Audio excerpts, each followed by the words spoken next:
Hola, ¿cómo están? ¿Qué tal? Soy el profesor Jefferson Mayanga Mariños, acá del grupo de estudio Refuerzo de Nivel. Voy a hacer la resolución de las preguntas que se han tomado en la segunda práctica calificada de CPE-1. Los temas que han llegado son los clásicos de la segunda práctica, en este caso desde números cuánticos hasta la primera parte de enlaces, cosa que hemos trabajado también en nuestro ciclo paralelo, ¿no? Al cual, por cierto, aprovechamos en abrir la invitación, ¿no? Para que ustedes se puedan incorporar. Estoy acá desde la comodidad de mi casa, como debe ser, ¿no? Siempre respetando el distanciamiento social.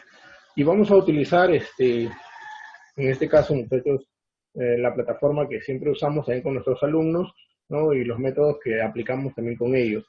Les agradezco que puedan compartir este video, ¿ya? Y que lo disfruten, lo aprovechen. Si escuchan por ahí al gallo de mi vecino que está cantando, es por lo que estoy aquí en mi casa, ¿no? Ya le hablé con mi vecino, ya, y que si sigue cantando me voy a hacer un rico caldo. También, si pasa el vendedor de frutas, es porque estoy acá, en mi casa, y sé que sabrán comprender, ¿no? Listo, entonces vamos a comenzar. Vamos a compartir acá en la pantalla. Ok, listo, listo, listo.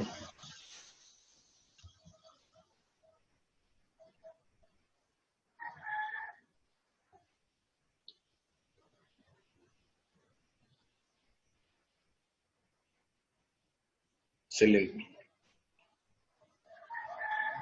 Ok, tenemos acá esta preguntita. Nos dice, indicar la alternativa correcta con respecto a la descripción de los números cuánticos. Hay que tener en cuenta aquí, hay que tener muy en cuenta lo que nos están pidiendo. ¿Ya? Ojo aquí. Y nos están pidiendo la alternativa correcta. ¿Ya? Nos piden la alternativa correcta. Y en esta pregunta está todo súper directo, súper sencillo. ¿Por qué? Porque la alternativa correcta está en la primera. Profesor, ¿cómo que está en la primera? Sí, está en la primera. Vamos a plantear por acá la resolución. ¿Ya? La respuesta está, si no me equivoco, chicos, ya la vieron ya. Está aquí. ¿De acuerdo? A ver, nos dice, los posibles números cuánticos correspondientes a un electrón caracterizado con el subnivel 3D. Bueno, nos están diciendo subnivel, un electrón en el subnivel 3D. Recuerden ustedes qué cosa significa esta notación, ¿no? Este primer número representa al n, que es el número cuántico principal, mientras que este segundo, en este caso una letra, es el L, el número cuántico secundario. Y cuando nosotros tenemos L igual a 2, ¿qué cosa existe? ¿Mm? Lo que tenemos acá son 5 orbitales, ¿de acuerdo? ¿No? 5 orbitales, los cuales van a quedar denotados a partir de quién? Del famoso ML, ¿ya? A partir del famoso M sub L, que va desde menos 2 hasta ¿dónde? Hasta más 2. ¿De acuerdo? Entonces, cuando nosotros hablamos de un subnivel 3D, un electrón puede tener este conjunto de números cuánticos. 3, 2, un ML, y acá puede ser más o menos un medio. Y recuerden que el ML puede tomar valores que van desde menos 2 hasta ¿dónde? Hasta más 2. ¿Y qué cosa tenemos acá? Tenemos el menos 1. Entonces, definitivamente, este conjunto sí es probable. ¿Eso qué cosa quiere decir? Que la alternativa correcta en este caso, ¿cuál es, jóvenes? Es la letra A. ¿De acuerdo? ¿Ya? En este caso está en la alternativa A. Muy bien, muy bien. Vamos a pasar a la siguiente pregunta. Vamos a pasar a la siguiente pregunta. ¿Ya? Y, a ver, estábamos en la anterior, nos fue en la correcta. Muy bien. Como les decía, vamos a pasar a la siguiente pregunta. ¿Listo? ¿Qué nos dice la siguiente pregunta? A ver, tenemos por acá, muchachos, en relación, otra vez, nos piden la correcta, ¿no es cierto? Nos piden la correcta. Ya, es importante darse cuenta de eso, ¿no? Porque a veces nos confundimos en marcar, así que hay que tener en consideración eso. A ver, en este caso nos piden la proposición correcta y nos hablan respecto a la tabla periódica moderna. Muy bien. Y a ver, vamos a analizar las proposiciones. También, súper sencillo, ya hemos trabajado esto, ¿no? Propiedades de los elementos, clasificación de los elementos según sus propiedades. Así es como nosotros lo hemos indicado en nuestro ciclo paralelo. Dice, a ver, la primera alternativa. A continuación se indica un metal, un no metal y un semimetal. Ah, excelente. Te están mostrando a ti el potasio número atómico 19. Esto significa un casillero después ¿de quién? ¿Mm? De un gas noble. ¿Ya? Y como los periodos terminan con los gases nobles, entonces no puedes colocarlo en el mismo periodo, tiene que ser en el siguiente, pero en el primer casillero. O sea, esto evidentemente está en el grupo 1A y este es un metal alcalino, ¿no? Y nosotros sabemos que los metales alcalinos no los encontramos puros en la naturaleza, los obtenemos a partir de la electrólisis de sus sales fundidas, ¿no? Son muy reactivos, reaccionan violentamente con el agua. Ese es un metal alcalino. Ahora, el azufre 16, no está sacando configuración, ¿no? Con cuidado, ¿eh? Acá, a partir del gas noble no lo puedes ubicar. Esto está 2 casilleros antes del gas noble 18, que es el argón. 2 casilleros antes corresponde a la columna número 16. O sea, estamos hablando del grupo 6A. Y esto es un calcógeno, esto es un elemento no metálico, ¿no? Y silicio 14, conocido, pues, ¿no? Esto es un semimetal. ¿De acuerdo? Esto es un semimetal, también llamados metaloides, ¿no? Propiedades intermedias entre lo que es metal y no metal, ¿no? Boro, silicio, germanio, arsénico, antimonio, recordarán, ¿no? Esos elementos. ¿De acuerdo? Por eso es que la alternativa correcta, otra vez la tenemos ¿en dónde? Aquí, en la primera. Esa es la respuesta, jóvenes. ¿Ya? Súper sencillo, muchachos. Todo esto se ha trabajado. ¿Ya? Vamos a continuar. Muy bien. Cuando nosotros continuamos, muchachos, ¿qué cosa encontramos? A ver, ¿cuál es la otra pregunta? Rapidísimo. ¿Cuál es la otra pregunta? La otra pregunta es, interesante, ¿no? Vamos a analizar la variación de las propiedades periódicas. En este caso nos hablan de la electronegatividad. ¿Ya? Electronegatividad. Muy bien. Correcta para las electronegatividades. ¿Y sabes qué es lo bonito en este problemita? ¿Sabes qué es lo bonito? Que todos tienen la misma terminación, fíjate. P4, P4, la misma cantidad de electrones en el último subnivel, que es el P4. O sea, ¿qué cosa indica eso, jóvenes?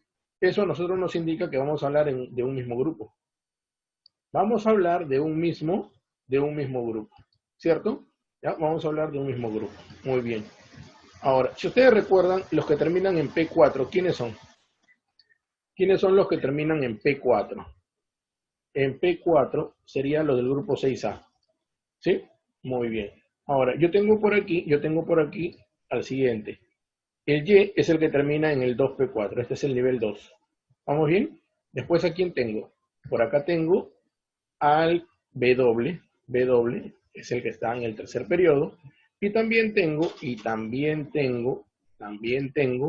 al X, que termina en el cuarto periodo. De ahí vendrán más elementos, no lo sé. ¿Ya? Pero en este caso, esa es la ubicación en la tabla periódica. Hay uno que está en el segundo periodo, el que termina en 2P4, 3P4, ¿no? Y el que termina en 4P4. Ya está, perfecto. Ahora, ¿qué cosa tengo que recordar? Simple, sencillo, que la electronegatividad, ¿cómo aumenta? Aumenta hacia arriba. Eso es lo que tú tenías que recordar, que la electronegatividad aumenta hacia arriba en un grupo, ¿no? En este sentido. Entonces, ¿cuál es el orden correcto para la electronegatividad? El orden según la electronegatividad sería, ¿quién tiene menor electronegatividad, muchachos? Obviamente el que está más abajo, el X. ¿De ahí quién viene? W. ¿Y de ahí quién viene? De ahí viene Y. Esa es la respuesta para este problemita. Esa es la respuesta. X, de ahí viene W y de ahí viene Y. Si estamos hablando, en este caso, la alternativa B. ¿Ya? En ese caso estamos hablando de la alternativa B. Yo sé que lo has hecho rápido, ¿no? Súper sencillo. ¿Ya? Súper sencillo. Muy bien. Continuamos con la siguiente pregunta. A ver, ¿qué cosa nos dice esta preguntita? Tenemos acá lo siguiente.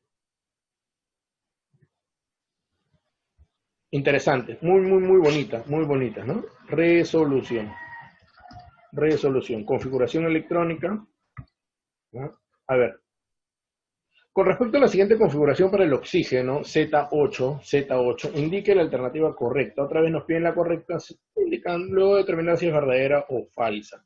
Y te dan esta distribución. La configuración electrónica cumple con el principio de Ashbaugh. A ver, vamos a ver por acá. Si ustedes se han dado cuenta, chequen esta partecita. ¿Qué es esto?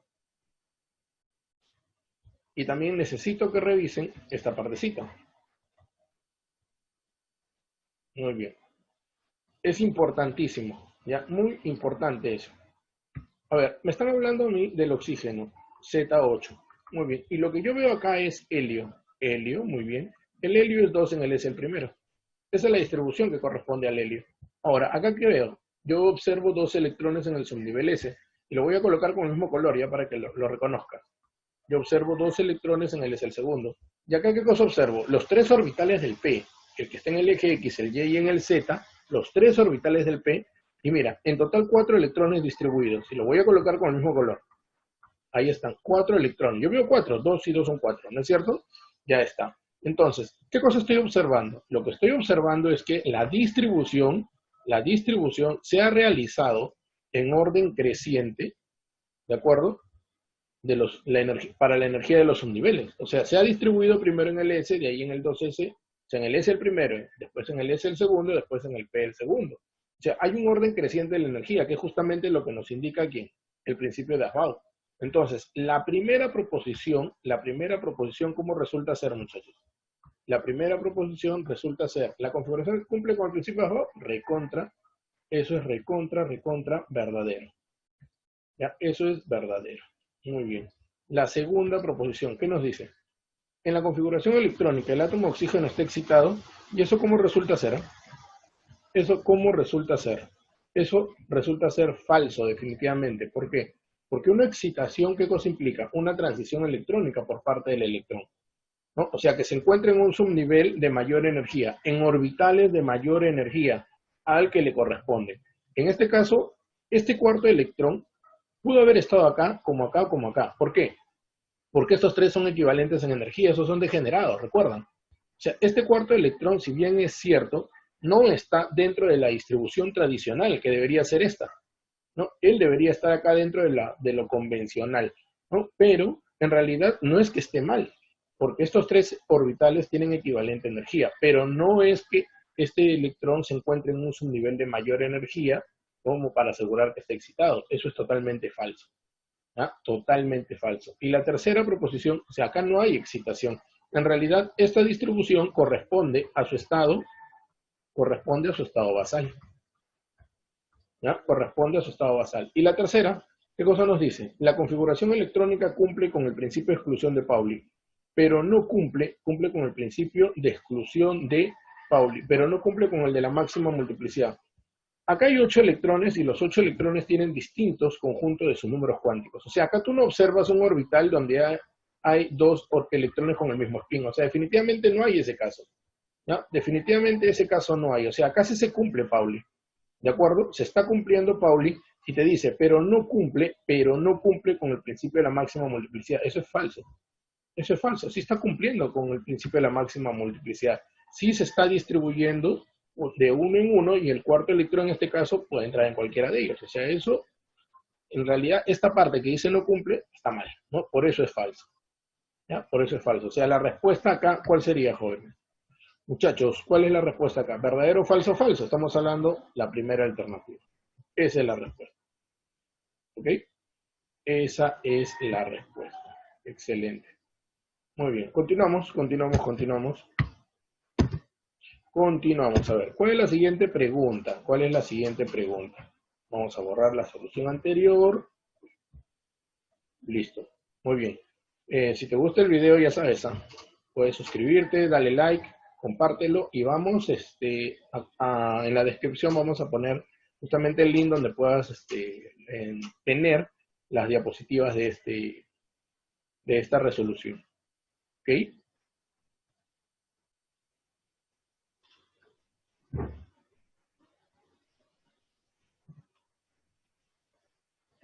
A ver, uy, ¿qué pasó por acá? Tenemos las diapositivas.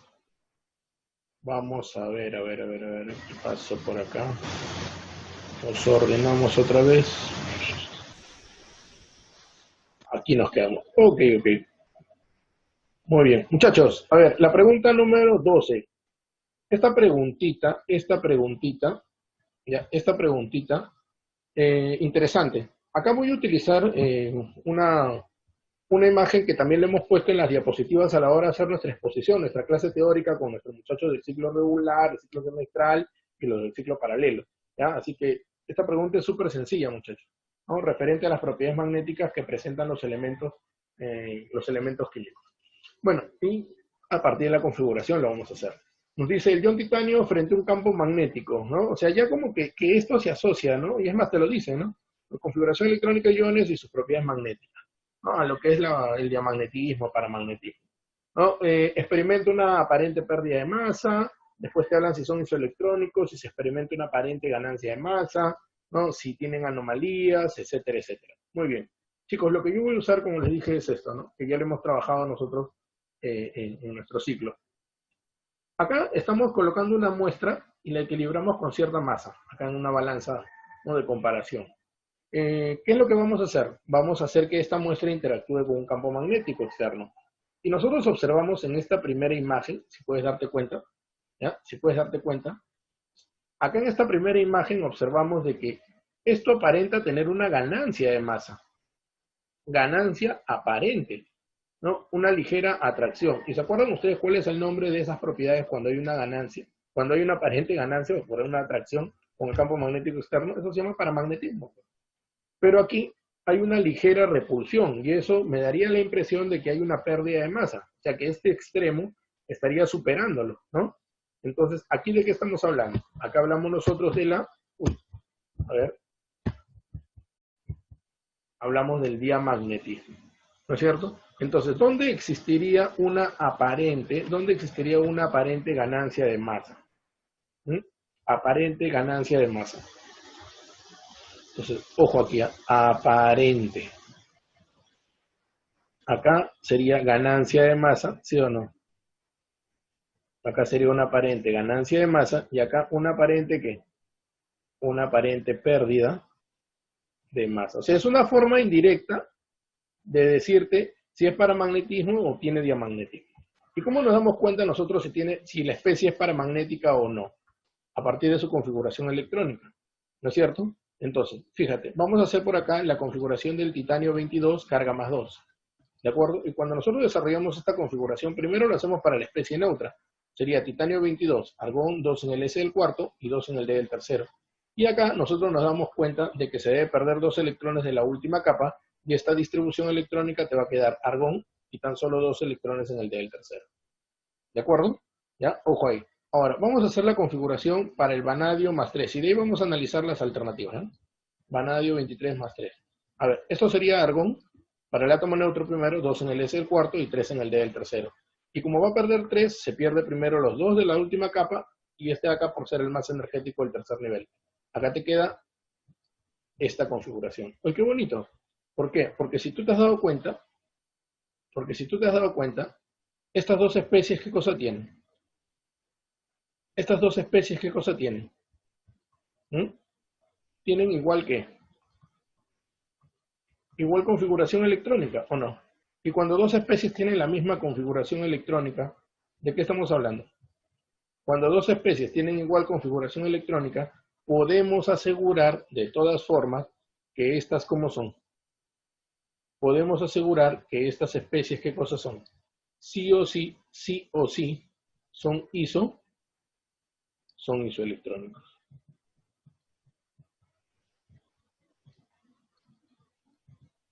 ¿De acuerdo? Estas dos especies son isoelectrónicas. ¿Ya? Muy bien. Ahora, ¿qué significa que tengan 2 electrones en el subnivel D? ¿Qué significa, jóvenes? Eso definitivamente significa que tiene electrones desapareados. Eso significa que tiene electrones desapareados, se acabó. O sea, acá nosotros vamos a encontrar 2 electroncitos. ¿No es cierto? Eso es lo que vamos a encontrar. O sea, definitivamente, ¿qué cosas son? Son paramagnéticas. ¿Ya? De todas formas, estas especies son paramagnéticas. ¿De acuerdo? Entonces ya podemos resolver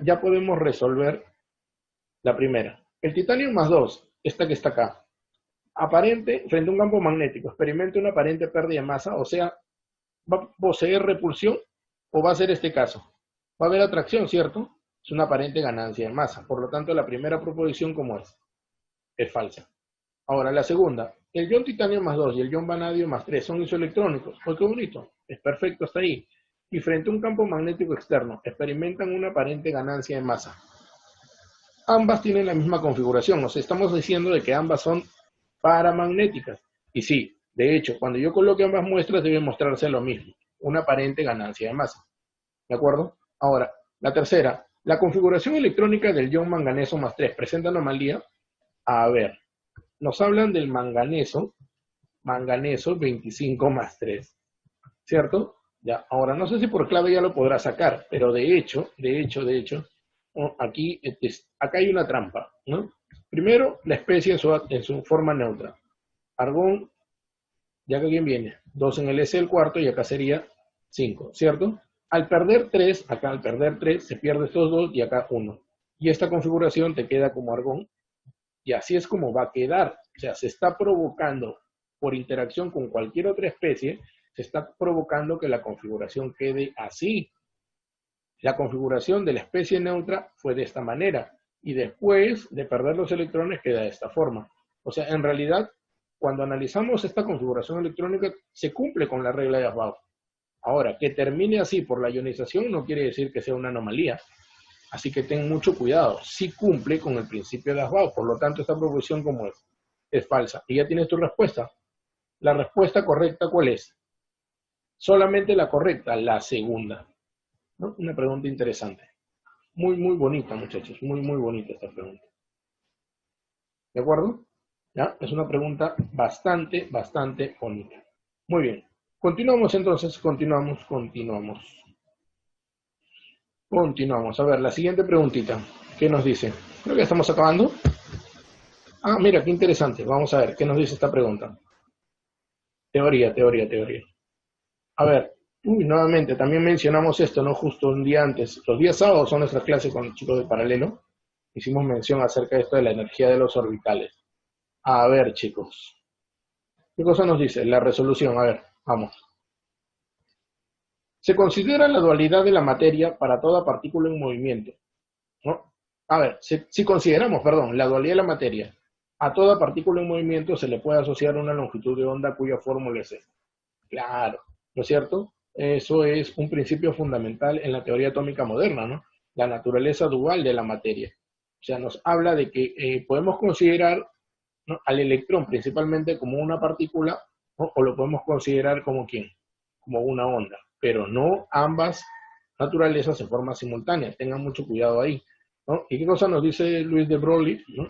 Nos dice en la primera, ¿no?, que la naturaleza dual tiene, en este caso existe una relación entre el momentum lineal y la longitud de onda asociada, ¿no? Una relación inversamente proporcional. O sea, ¿qué cosa se cumple? Se cumple para la partícula cuando la consideras como una onda, que la longitud de onda es h sobre quién, sobre p lo colocan, ¿no? Que viene a ser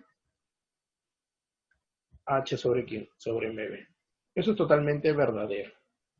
¿Ya? Eso es correcto, muchachos. Muy bien, la segunda, ¿qué cosa nos dice la segunda?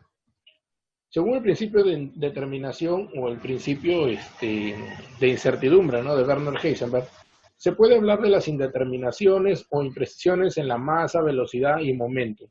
A ver, cuando nosotros hablamos de incertidumbre en la medición, ¿no?, incertidumbre en la determinación, es respecto a la posición y al momento lineal, o sea, la velocidad. En ningún momento se habla de indeterminación de la masa. Tengan mucho cuidado. Acá dice masa, ¿no? Acá dice masa, ¿no? Lo que hay es incertidumbre en medir la velocidad, ¿no?, en este caso el momento lineal, ¿no?, y la posición. ¿De acuerdo? ¿Ya? Es más, o sea, tenemos esto, ¿no? La incertidumbre de la posición, la incertidumbre de la masa, velocidad, mayor h sobre 2pi, en algunos casos 4pi. Lo importante es que esto que está acá, muchachos, en realidad, ¿qué cosa significa? Que mientras más te acercas al cálculo de una de las magnitudes, ¿no?, más desconoces de la otra, ¿ya? Pero es respecto a la posición y quién, y el momento lineal, no de la masa, ¿ya? Así que tengan mucho cuidado. Ahí te hablan de forma individual, y eso es totalmente falso, ¿ya? La tercera, ¿cómo sería la tercera? A ver, la tercera proposición, ¿qué te dice? Uy, interesante, ¿eh? Los orbitales que están ahí, a ver, tenemos estos orbitales, muchachos. A ver, tenemos el orbital 3p orientado en el eje X, 4s, que es esférico, y el 3d que está en el plano XY. Muy bien. A ver, primero, acá te hablan de que tiene la misma energía. Bueno, para descartar, cuando los átomos son polielectrónicos, tú puedes utilizar la famosa regla de la energía relativa, ¿no es cierto? Y acá la energía relativa te va a salir 4.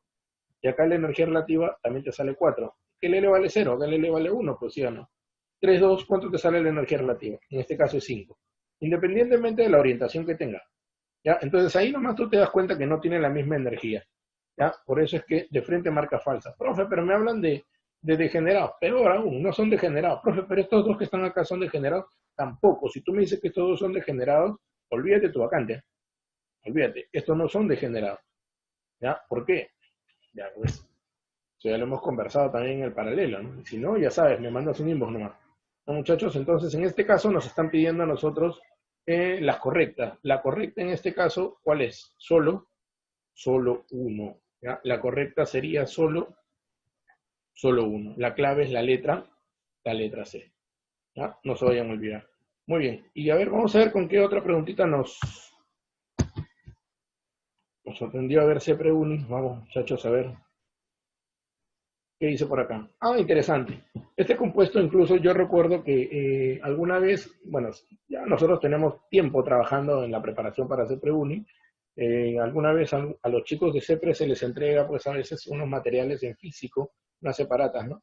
Y consideraban esta sustancia como ejemplo para la realización de las estructuras de Lewis en compuestos iónicos. Hay que tener en cuenta que el aluminio es un metal, ¿no? Que es cierto, forma el óxido, pero no necesariamente sus compuestos tienen que ser iónicos. Con el cloro, con el bromo, que son clásicos en admisión, o sea, no forma iónico. Puede formar iónico como que no. ¿De acuerdo? ¿Ya? Así que a tener en cuenta eso. Muy bien, entonces también hemos mencionado, ¿no? Los alumnos saben el caso del aluminio, así como el caso del berilio, ¿no? También es clásico. Muy bien, a ver, vamos a hacer la resolución. Me parece que este es el último, ya nos despedimos, muchachos. ¿Ya? A ver, y los esperamos, obviamente, pues en el ciclo paralelo. Te puedes incorporar sin ningún inconveniente, ¿no? Para que puedas recibir la preparación verdaderamente única. ¿Ya? Dice, respecto a este compuesto, señalen la alternativa correcta, secuencia verdadero o falso. ¿Se trata de un compuesto iónico? Definitivamente. ¿Ya? Definitivamente. Es un compuesto iónico, muchachos. El aluminio, en este caso con el oxígeno, sí se ioniza. Muy bien, muchachos. Acá vamos a tocar verdadero. Profesor, ¿y cuál sería su estructura de Lewis? ¿No? Porque a veces me preguntan, ya, un ratito lo hacemos. Ahora, ¿cuáles son las características de los compuestos iónicos? En este caso, su temperatura de fusión son altas, ¿sí o no? Deben superar ¿a quién? Deben superar a los 200 grados Celsius. Y eso, perdón, 400 grados Celsius. Y eso es no verdadero. Tiene alta temperatura de fusión. Es un compuesto que en condiciones ambientales se encuentra en estados sólidos. Chicos, o sea, esta pregunta en realidad estaba referida a las propiedades de los compuestos iónicos. Claro, ustedes deben recordar que los compuestos iónicos a condiciones ambientales son sólidos de estructura cristalina. Todos son sólidos de estructura cristalina. Su temperatura de fusión por encima de los 400 grados Celsius. En su mayoría solubles en agua. No siempre, en su mayoría, ¿no? Solubles en agua. No conducen la corriente eléctrica, salvo que estén fundidos o formando una solución, donde las partículas, en este caso los iones, adoptan comportamiento de partículas móviles, ¿no? Ya se habla de los conductores de segunda especie, segundo orden, también lo menciona, ¿no? Y también, pues, cómo cambia la temperatura de fusión, eso te podría venir en un parcial, ¿no? Cómo cambia la temperatura de fusión a partir del tamaño de los iones, ya todo eso también lo hemos trabajado, lo hemos explicado, ¿de acuerdo? ¿Ya? Ahora, si quieres la estructura de Lewis, ya, pues, ¿no? También eso lo puedes hacer, ¿no? Ya te lo prometí, ya vamos a hacerlo. Acá es evidente, aluminio grupo 3, ¿no? Aluminio grupo 3, ¿cuál es la carga? Esta oxidación más 3, oxígeno menos 2. Esta oxidación mínimo, ¿no? Eso también debes recordar. Entonces acá tú vas a tener aluminio con carga más 3 y vas a tener a tu oxígeno, ¿con qué carga? Vas a tener a tu oxígeno con la carga menos 2. ¿De acuerdo? Ya, ahora, acá el aluminio va a tener, el oxígeno ya tiene 8. Ya tiene 8, pero ten en cuenta que eso es posible cuando participen, acá dice bien claro, 2 de aluminio y acá 3, ¿no? Y recuerda que en la notación de Lewis no se usa subíndices, prohibido. se usa coeficiente. ¿Ya? Esa sería la anotación de Lewis para este compuesto. Entonces, ¿cuál sería la respuesta, muchachos? Nos están pidiendo la secuencia, ¿no? Verdadero, verdadero, verdadero. Todas son verdaderas. Muy bien. Muchachos, espero que disfrutes, espero que sé que te ha gustado, ¿ya? Compártelo, vamos a seguir publicando más resoluciones y vamos a seguir haciendo seminarios, ¿ya? Te esperamos en nuestro ciclo, cuando tú gustes estamos para ayudarte y brindarte la única preparación verdaderamente única. Así que cuando gustes ya sabes cómo encontrarnos. Listo, les agradezco mucho, no se olviden de compartir, dejar tu like, los comentarios. Un abrazo, chao, chao.